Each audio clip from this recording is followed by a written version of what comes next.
اس دنیا میں دو قسم کی عورتیں ہیں، ایک وہ جو اپنی اداؤں کو خوبصورت بناتی ہے اور دوسری وہ جو اپنے کردار کو خوبصورت بناتی ہے۔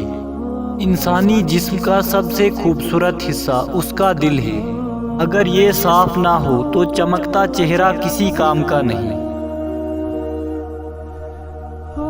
ایسے لوگوں سے ہمیشہ دور رہیں جو آپ کا سکون خراب کرتے ہیں، اور یہی عقل مند انسان کی نشانی ہے۔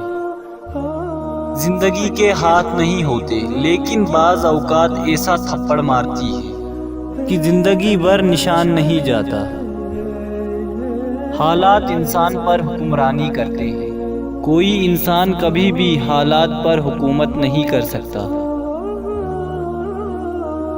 جو عورت اپنے والدین کی نافرمان ہو اس سے شادی نہ کرنا۔ جو عورت اپنے گھر میں تنگی کی شکایت کرتی ہو اس سے شادی نہ کرنا۔ جس عورت کی عادت جھوٹ بولنے کی ہو اس سے کبھی شادی نہ کرنا۔